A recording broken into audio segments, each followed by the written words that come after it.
2021 udah berakhir dan ini adalah recap dari seluruh perjalanan investasi gue di tahun 2021. Sekaligus gue mau ngebahas juga segala macam kegagalan yang udah gue lakukan sepanjang tahun ini supaya kalian juga bisa belajar dari kegagalan gue. Dan total kerugian yang gue nikmati sepanjang tahun 2021 adalah hampir 100 juta rupiah. Kenapa bisa kayak gitu? Stay tune. Hai guys, balik lagi sama gue William Sudana. Dan di video kali ini adalah video yang akan ngebahas tentang semua kegagalan yang gue lakukan terhadap proses investasi gue sepanjang tahun 2021. Dan hopefully dengan video ini kalian juga bisa belajar untuk tidak melakukan hal yang sama. Terutama buat kalian yang baru aja masuk ke dalam dunia investasi, masih bingung harus ngapain dan bagaimana menyikapinya. Dan karena video ini bersifat pamer kegagalan, jadi kita ngebahas yang pahit-pahitnya aja ya. Kita nggak usah ngomong yang manis-manisnya, karena udah banyak nih yang ngebahas tentang manis-manisnya di luar sana. Dan gue merasa kalian juga butuh belajar dari semua kegagalan yang gue alami, sehingga kalian nggak perlu melakukan hal yang sama lagi. Oke, untuk hal yang pertama gue mau bahas tentang perjalanan investasi saham gue di tahun 2021 ya. Jadi sedikit gambaran, gue tuh udah masuk ke dalam capital market sejak tahun 2016, 2017. Kemudian gue banyak vakum karena nyangkut, kemudian gue diemin aja. Dan baru tersadar kembali di tahun 2020, waktu pandemi.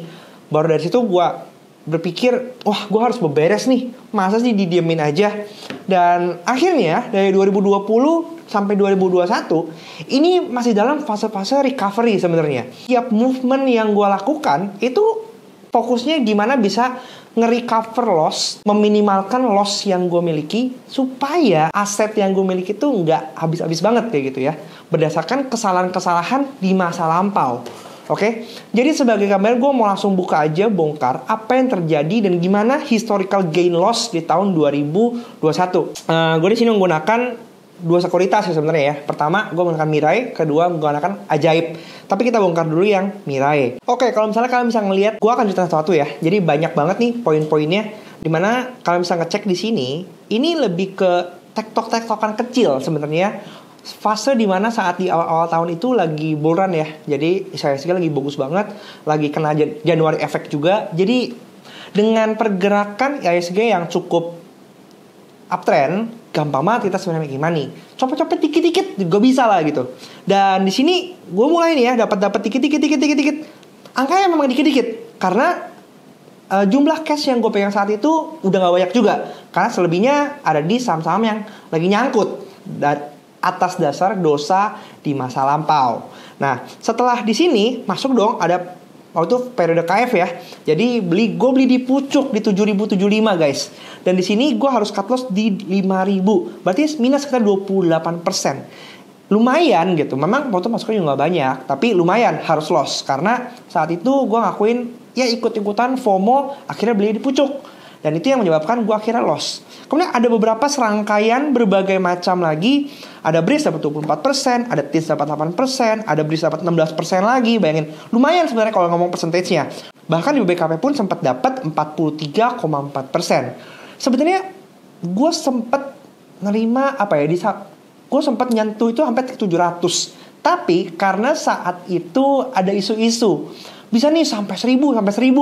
Akhirnya kemakan greedy ya, FOMO, dibiarin aja sampai akhirnya dia turun lagi. Begitu turun baru gue jual. Akhirnya cuma dapat 43% aja kayak gitu.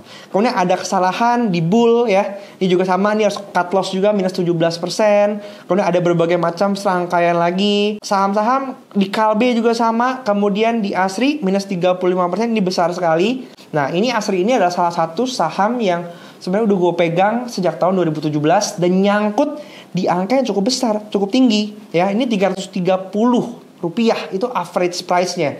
Dan gue ngelepas di 214. Itu minus 35%. Gue relakan, gue lepas muatan sedikit supaya gue punya cash. Tapi nanti gue jelasin di belakang, ternyata apakah ini sebuah keputusan yang benar atau yang salah. Kemudian BBKP ya, ini juga minus 5%. Kemudian ada Gajah Tunggal juga, salah satu saham yang udah nyangkut lama dari tahun 2017. Tapi gue lepas sebagian demi meringankan beban supaya bisa dapat cash ya. Kemudian ada berbagai macam hal-hal lain lagi di sini. Yang lainnya Telkom juga sama, gue lepas sebagian karena average gue ketinggian di sekitar 3.800. Dan Akset ini juga merupakan satu kesalahan gue di masa lampau. Karena waktu itu Akset sempat rally ke atas. Dan lagi-lagi gue belinya di pucuk. Dan saat beli di pucuk itu gak lama dia turun. Kemudian Asri gue lepas lagi sebagian dengan harus menderita kerugian sebesar minus 37%. Kemudian ada Elsa yang juga harus minus 13%. Lalu ada Asri dan Asri lagi. Di bulan Mei akhirnya gue offload semua Asri gue lepas. Dan pada akhirnya gue harus menderita kerugian sebesar 97 juta. Itu di pertengah tahun 2021. Oke, di kuartal ini dalam sisi kompetensi dan ilmu yang udah gue jalani sebenarnya udah lebih mateng dari awal tahun. Karena awal tahun itu memang banyak banget pembelajaran yang gue hadapi, terutama di industri investasi ini. Dan ilmu yang menurut gue jadi sangat berharga. Karena banyak banget hal-hal yang menjadi pembelajaran. Dan uang belajarnya juga ternyata tidak sedikit ya. Misalnya kita perhatiin di sini, sebenarnya ini udah relatively ijo-ijo sih ya. Tapi walaupun pendapatannya lumayan, secara percentage juga nggak cuma kecil-kecil, ada yang BNI 24%, ada yang 33% gitu ya. Gue ambil TP sebagian, kemudian ada MDK dapat 17%. Telkom yang awalnya merah akhirnya bisa keluar dengan profit hijau. Tetapi ternyata semua keuntungan ini tidak bisa menutupi loss di masa lampau. Sehingga kalau misalnya kita tadi lihat di tengah tahun gue minus 97, di paruh kedua 2021 gue hanya bisa dapat sekitar netnya 4,8 juta. Jadi total masih net loss untuk tahun ini gitu. Tapi apa yang jadi pembelajaran gue sepanjang tahun 2021 ini? Pertama, gue harus mengakui bahwa sebelum berinvestasi, gue tidak menginvestasikan ilmu untuk diri gue sendiri dulu. Jadi di tahun 2017 itu gue sempat mengambil satu jasa pengelolaan investasi, di mana sebenarnya kalau misalnya kita sadari itu bukan satu hal yang benar ya. Tapi balik lagi, karena alasan gue gak punya waktu, gue gak punya kesempatan, gue kurang paham nih, gue gak bisa nih ngelola gini nih. Akhirnya kita lebih mempercayakan orang lain untuk mengelola aset kita. Walaupun dalam kontrak itu tertera akan ada sistem bagi hasil, dan mereka juga pasti harusnya diuntungkan dengan sistem bagi hasil tersebut. Tapi pada akhirnya ternyata gue dibiarkan loss.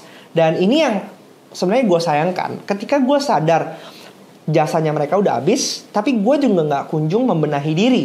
Sehingga gue biarkan itu terus-menerus berlarut. Yang awalnya harusnya mikirin gimana caranya bisa recover loss-nya, tapi gue malah berubah menjadi long term investor dengan mempunyai harapan palsu. Dimana harapan palsu ini sebenarnya juga gak mendasar. Cuma berharap, someday nanti pasti akan naik lagi lah. Tapi gak punya bukti juga gitu. Dimana sebenarnya ketika kita mau berharap bahwa nanti someday akan naik lagi, kita juga mesti punya pemahaman.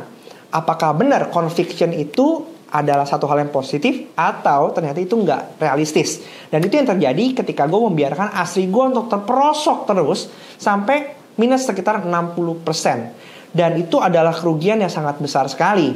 If and only if saat itu gue langsung belajar membenahi diri gue, mencari tahu apa yang gue butuhkan, harusnya gue gak perlu mengalami kerugian sebesar itu. Karena gue baru tersadar itu tahun 2020, di mana gue mulai ikut belajar memahami bagaimana caranya menganalisa fundamental, dan kemudian mempelajari analisa teknikal yang sampai sekarang gue praktekin. I wish I knew sooner. Dan kalian sebelum mulai berinvestasi, please investasi dulu ke kepala ilmu semua segala macam, supaya gak perlu mengalami kesalahan seperti gue. Karena even kita udah punya ilmunya pun, pasti akan tetap ada uang belajarnya. Tapi paling enggak, uang belajar kalian akan jauh lebih kecil dari yang gue alami. Nomor 2, tadi gue sempat ngomong bahwa gue jadi denial ya. Karena nyangkut berubah jadi long term investor dengan harapan palsu. Denial bahwa kita nggak mau mengakui kesalahan kita. Ketika kita nggak mau mengakui kesalahan kita, itu akan menjadi kerugian yang sangat besar. Dimana masuk ke nomor 3,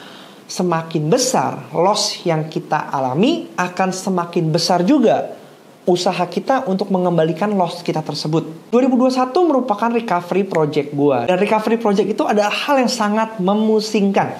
Karena di satu sisi, kondisi yang udah terpuruk jauh itu lebih sulit dibangkitkan daripada kerugian-kerugian kecil yang mungkin lebih bisa kita atur ya resikonya. Tabel ini yang harus menjadi patokan kalian, bahwa semakin besar loss-nya, semakin besar juga aset yang harus kita kembalikan. Apalagi kalau misalnya kita ngomong kita loss 90%, artinya kita harus mendapatkan gain 900% untuk bisa minimal profit. Dan mendapatkan gain sebesar 900% itu rasanya mustahil banget untuk didapatkan dalam waktu singkat. Makanya penting untuk kita bisa mengatur berapa batas resiko yang bisa kita tolerir. Kalau misalnya ngelewat dari situ, kita harus berani untuk stop loss atau cut loss. Karena itu bagian dari risk management yang membuat kita tuh nggak salah langkah dan akhirnya jatuh miskin. Dan ini juga lanjut ke dalam fase money management.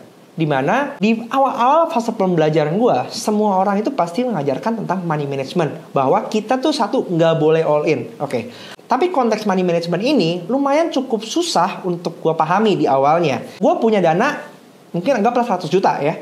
100 juta ini gue mau bagi hanya ke 5 saham aja. Artinya, satu saham itu maksimal alokasi dananya adalah 20 juta. Tapi pertanyaan selanjutnya, apakah gue harus all in 20 juta lamsam di saat itu juga, atau gue cicil? Tipe orang yang nyicil.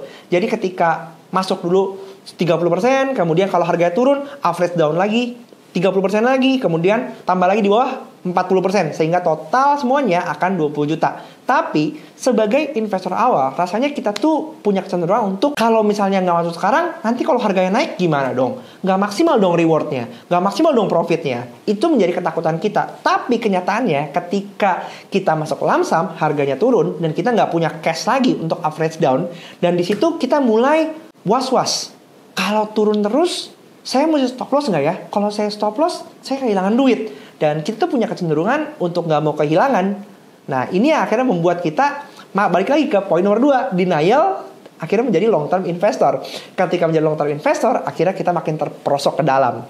Kelima, FOMO dan greed. Seperti tadi gue sempat bilang, ada beberapa emiten yang gue masuk karena FOMO ya. Contohnya Aset, kemudian KF yang sempat rally tiba-tiba gitu. Itu adalah satu kesalahan fatal yang sebenarnya dialami oleh setiap investor pemula. Tanpa ngelihat chart, tanpa kita ngelihat apakah ini udah dipucuk, apakah ini adalah udah kena resisten atau belum gitu ya. Kita main sikat HK aja, tau-taunya besoknya reversal. Dan ini juga sebenarnya fase yang akan kita alami di setiap perjalanan investasi kita. Jadi memang pada akhirnya setiap kerugian yang kita alami akan semakin mendewasakan kita dalam perjalanan investasi kita. Dari apa yang udah gue ceritain itu, gue harap kalian bisa belajar dari semua kegagalan gue. Memang uang belajarnya itu cukup mahal, tapi ada yang mungkin belajarnya lebih mahal lagi. Tapi ada juga yang nggak perlu melewati fase-fase seperti ini. Yang mau gue highlight di sini adalah setiap keputusan yang kita lakukan harus berdasarkan keputusan kita sendiri. Jangan sampai keputusan investasi kita itu didorong karena apa kata orang lain. Memang apa kata orang lain itu sebenarnya bisa menjadi insight buat kita. Karena bisa jadi ada blind spot yang tidak kita consider saat kita mengambil keputusan. Tetapi balik lagi, setiap keputusan masukan dari orang lain harus kita sesuaikan juga dengan plan kita. Ada namanya investment plan, ada namanya trading plan. Setiap orang punya plan yang berbeda-beda. Bisa jadi investment plan kalian itu adalah 5 tahun. Dan investment plan gue adalah per 1 tahun. Dengan perbedaan plan tersebut, itu akan mempengaruhi setiap pengambilan keputusan yang akan gue lakukan dan kalian lakukan juga. Jadi balik lagi, plan your investment, plan your trade, invest your plan. Jangan ngikutin apa kata orang, karena lebih baik kita itu mengikuti kesalahan tapi atas keputusan kita daripada kayak gue mendapatkan kesalahan karena orang lain yang sebenarnya triggernya adalah karena salah gue sendiri juga gitu. So selalu ingat bahwa investasi itu bukan sebuah sprint ya. Ini adalah sebuah perjalanan di mana setiap dari kita akan belajar. Dan jangan pernah menyerah. Kalau tahun ini kita rugi, masih ada tahun-tahun ke depannya lagi, untuk kita bisa meraup keuntungan. Tapi yang paling penting, jangan lupa untuk terus berinvestasi sama diri sendiri, supaya semakin banyak investasi yang kita tanamkan dalam diri kita, itu yang akan menjadi profit untuk kita tuangkan ke dalam instrumen-instrumen lainnya.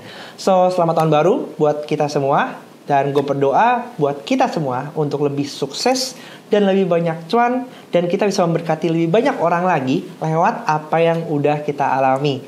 Ceritakan juga pengalaman investasi kalian di kolom komen. Bisa jadi pengalaman kegagalan kalian juga bisa menginspirasi orang lain, dan juga kita bisa saling menguatkan bahwa kita tuh nggak sendirian. Masih banyak di sekeliling kita juga yang masih butuh bantuan kita dan bisa terinspirasi dari pengalaman kegagalan kita. Dan sampai jumpa di video selanjutnya. Semua pasti bisa karena terbiasa. Bye!